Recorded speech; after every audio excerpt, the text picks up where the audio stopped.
Salut les Maxi Racers et bienvenue dans l'épisode 2 de la saison 2 de la Gazette de la Maxi Race. Aujourd'hui, on va parler d'un sujet clé, la mobilité. Comment l'organisation gère cette question essentielle? On vous raconte tout. Donc là, ce sera ligne 20 de la Cibra. Donc en fait, on n'est pas là, on est à toutes les 45 minutes. Et après, en complément, nous on complète ici avec Transdev. Donc Transdev qui desservira entre Menton et Doussard. C'est hybride entre Grand Annecy et notre prestataire. C'est pour ça qu'on allait voir la Cibra pour demander la ligne renforcée. La mobilité, c'est un sujet qui est très important sur un événement comme l'Adidas Terrex Maxi Race. Et c'est un sujet qu'on commence à traiter des mois avant l'événement en interne. Mais ce n'est pas un sujet qu'on peut traiter tout seul. Pour ça, on s'appuie sur des acteurs locaux, comme l'agglomération du Grand Annecy. Les organisateurs donc Adidas Terrex Maxi Race sont venus nous voir il y a déjà quelques mois pour aborder donc le sujet mobilité justement lors de l'événement. La problématique était vraiment d'essayer de trouver une solution pour que les accompagnateurs puissent se déplacer et accompagner les coureurs autrement qu'en voiture individuelle. Et donc ils avaient observé l'ensemble des dispositifs qui étaient mis en place, donc des offres en transport en commun, et ils avaient pointé du doigt des petits trous dans la raquette. Et donc ils nous avaient fait part de leurs besoins et nous sollicitaient donc pour voir si on pouvait les accompagner pour améliorer donc, et compléter notre offre de mobilité en transport en commun, notamment sur la rive est du lac. On complétait donc la ligne, notamment la ligne 20 les dimanches, étant donné qu'il fallait donc renforcer la ligne avec un véhicule supplémentaire pour que le bus circule tous les 3 quarts d'heure. Entre autres, on met en place aussi, et c'est ce qu'on a apprécié de la part donc, de Adidas Terrex Maxi Race, c'est de valoriser aussi. Il y avait vraiment cette demande et cette proposition de mettre en avant ce que nous proposons au niveau du Grand Annecy, à savoir les passes événements. Donc ce sont pour les événements qui ont lieu sur le territoire de l'agglomération, des passes attractifs pour un jour. Donc pass event 1 jour, pass event 2 jours ou 3 jours. Il y a aussi les passes tribus, donc c'est 4 personnes, que ce soit des enfants, des adultes. Lorsque 4 personnes se déplacent ensemble, il y a un tarif préférentiel. Et donc il y avait ce partenariat qui a été proposé donc, pour valoriser ce que nous proposons. Ce qu'on apprécie aussi, c'est de voir finalement qu'il y avait un gros travail en fait, de recherche de leur part, des solutions à apporter et pour lesquelles en fait, tout ne reposait pas non plus sur le Grand Annecy. Donc ça, c'était vraiment un point qui a été très apprécié par nos élus. L'enjeu pour nous cette année, c'était de relier Annecy à Doussard par la rive est du lac. Donc on a mis en place la première partie du trajet entre Annecy et Menton avec la Cibra et le Grand Annecy. Et la deuxième partie du trajet entre Menton et Doussard, on la met en place avec Transdev. Salut Sébastien. Bonjour Patricia. Ça va bien? Ah. Alors, ça s'est bien passé ces derniers jours sur le travaille avec l'Adidas Terrex Maxi Race depuis plus de 5 ans. Moi, depuis mon arrivée, on a travaillé sur tous les événements, plus ou moins gros, parce qu'ils ont fait des années les championnats d'Europe, trail et d'autres courses. Et on travaille avec parce que c'est une course locale et qu'on a une vraie envie de faire des grands événements chez Transdev et de suivre les grands événements et les plans de transport sur les grands événements. Nous, pour l'année prochaine, c'est les zones Semnoz, Menton, Doussard et le retour Doussard-Annecy, plus un peu les zones au-delà de Faverges. La question de la mobilité aujourd'hui, elle est importante sur les événements, mais surtout tout ce qui est mobilité de tous les jours. Sur Annecy plus particulièrement parce qu'on est sur des périodes à partir de mai où il y a beaucoup de voitures et déjà beaucoup de monde. Transporter les gens avec des solutions qui sont plus vertueuses en termes écologiques, c'est toujours intéressant. On le fait déjà avec d'autres événements qui sont proches. Et nous, ce qui nous intéresse, c'est de mettre en valeur un savoir-faire, de répondre aussi à un besoin de plus en plus sur la écologique qui est de plus en plus courant et important. Et de le faire de la manière la plus vertueuse possible. Donc on essaie toujours de faire rouler les cars avec du monde dedans et rarement à vide. Et c'est un peu là que l'expertise arrive, c'est comment j'arrive à faire le moins de kilomètres possible en transportant le plus de monde possible pour un coût le plus modéré pour l'organisateur qui lui supporte toujours ce coût de la mobilité. De choisir de renforcer un plan de transport aujourd'hui, c'est un investissement qui est important. Donc nous, on se doit de le proposer le plus vertueux possible, le plus économique possible et de trouver un juste mix. Et c'est tout là l'échange qu'on a pendant 1 an avant l'événement, de dire comment je trouve des solutions qui sont moins onéreuses mais intéressantes pour avoir moins de voitures à des endroits. Et puis à d'autres endroits, on va faire différemment. Le défi pour les deux, il est intéressant parce qu'il nous permet d'échanger en permanence. L'organisateur nous repousse un peu dans nos retranchements et nous, on essaie de trouver des solutions. Grâce à ce travail tout au long de l'année, on a réussi à proposer une solution avec de la mobilité collective. Donc les accompagnants pourront bénéficier notamment du Pass Event à tarif très avantageux. Si je vous dis Boris Girardi, ça vous parle? Non. Mais si je vous dis pied de robot, là ça vous dit forcément quelque chose.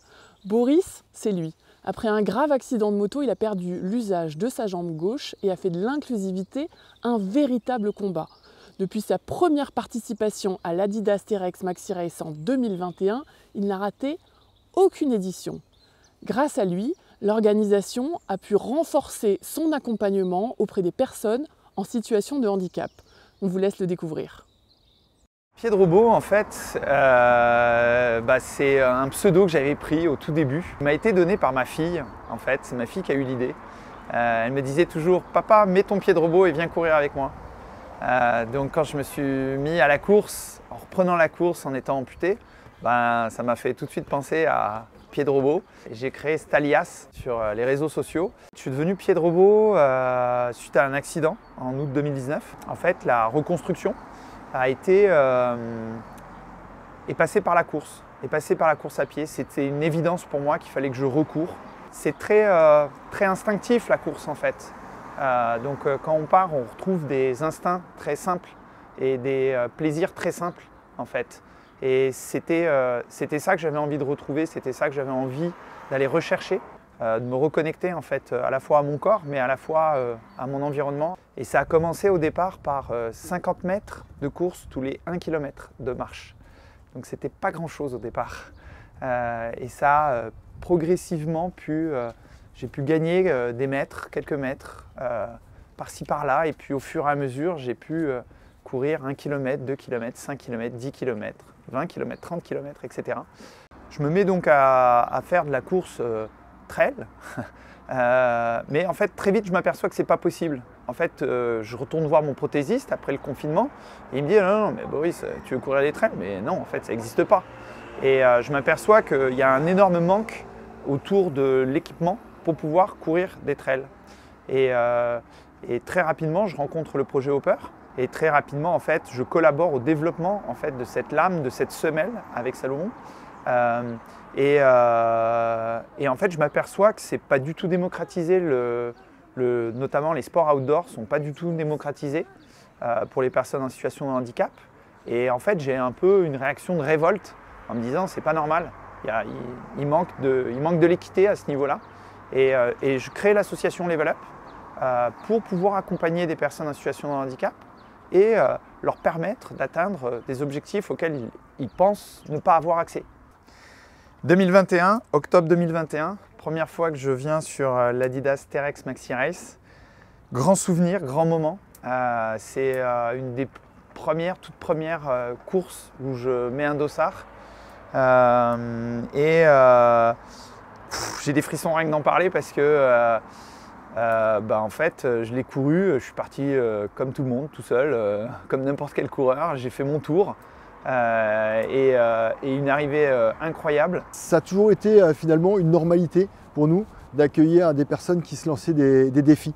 Donc voilà, après Boris, quand il est arrivé en 2021, finalement il a mis en lumière cette philosophie que nous avions et effectivement par son rayonnement, il permet en fait de diffuser le message auprès des personnes en situation de handicap et donc qu'elles se disent bah oui c'est possible, je peux venir à la Maxi Race comme n'importe quel coureur. Je cours au milieu des personnes valides sans différence. Et pour nous ça c'est important, c'est enlever cette différence, donc l'inclusivité ça fait partie de nos valeurs. On dit souvent que dans le trail on dépasse nos limites, mais la première limite c'est de se dire est-ce que moi en situation de handicap je suis bien accueilli sur cette course. Et donc Adidas T-Rex Maxi Race c'est dans l'ADN. Donc on a un lieu, on a une course où on est bien accueilli. Rien que ça c'est déjà énorme en fait, de pouvoir savoir que sans préjugés, sans jugement, sans rien, se sentir comme tout le monde en fait. Avoir les mêmes peurs, avoir les mêmes barrières horaires, avoir le même ravito. C'est oublier son handicap. je participe à cet événement en oubliant mon handicap.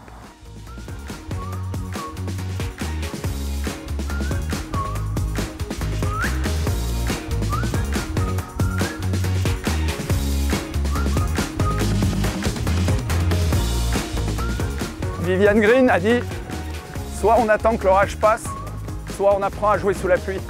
Je vous laisse méditer là-dessus.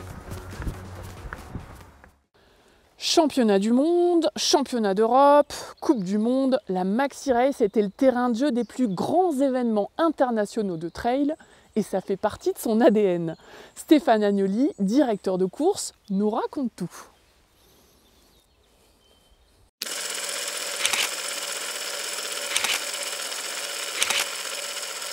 En 2015, mais même dès l'origine de la création de la Maxi Race, il y avait une volonté de démontrer que les événements grand public et les événements fédéraux, les événements privés pouvaient tous se regrouper sur un même événement. Mélanger des personnes de toute origine, le coureur local, vous l'avez vu, les coureurs en situation de handicap, on l'a déjà vu, les championnats du monde en 2015 avec des coureurs du monde fédéral qui est quand même une bulle bien particulière et puis dans les années à suivre d'autres événements fédéraux, mais aussi le monde privé avec les circuits privés. Et ça, dès le début de l'ADN de la Maxi Race, nous avions cette envie de démontrer que tout ça, on pouvait y mettre dans un même événement, y faire vivre et que ça profite à tout le monde et que tout le monde retrouve ce grand plaisir de cette énorme et grande famille. C'est assez compliqué de se lancer dans les événements fédéraux parce que les contraintes sont telles que ça coûte énormément d'argent et qu'il faut trouver du partenariat supplémentaire parce que ce n'est pas les coureurs qui participent à la course grand public qui vont payer ces championnats et on se l'est toujours refusé.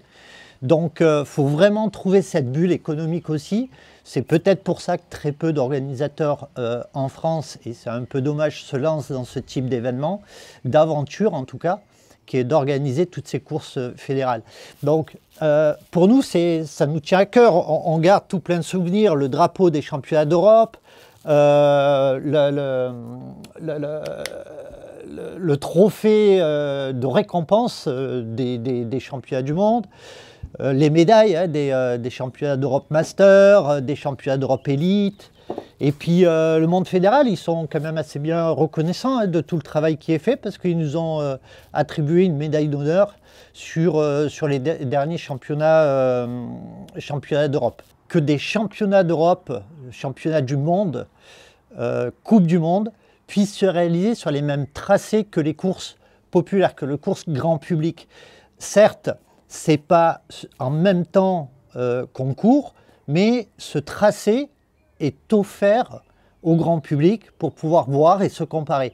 Cette année, on a gardé ce tracé des championnats d'Europe sur le 60 km, la Shox Rex, qui part de Faverges pour arriver à Annecy, parce que c'est un parcours pendant 1 an, 2 ans, qui sera ouvert justement parce que c'est le parcours des championnats d'Europe et tout le monde peut courir sur ce type de parcours. C'est vraiment dans la philosophie de la Maxi, depuis son ADN, ce partage total et pour tout le monde.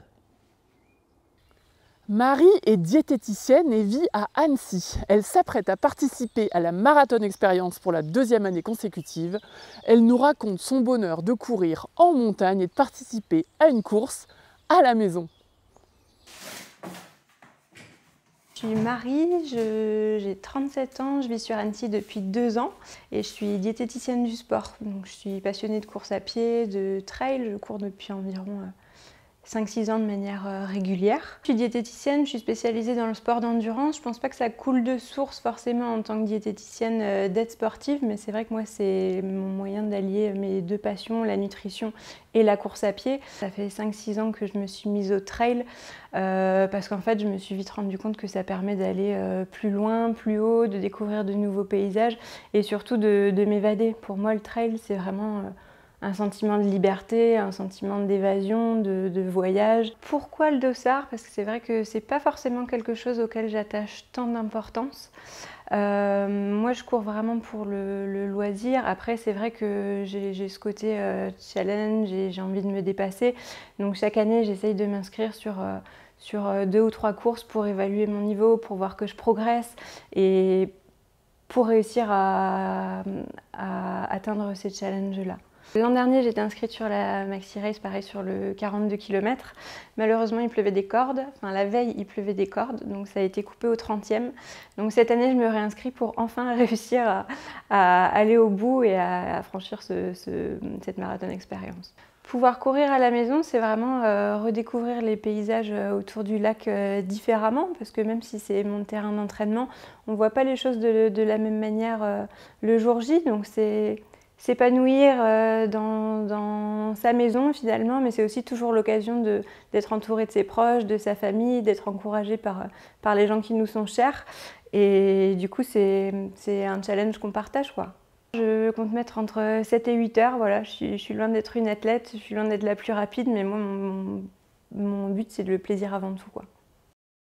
Et voilà, c'est déjà la fin de ce 2e épisode. Merci de nous avoir suivis. L'Adidas Terrex Maxi Race, c'est dans moins d'1 mois, du 30 mai au 1er juin. Vous êtes dans la dernière ligne droite de votre préparation, et nous aussi. À très vite!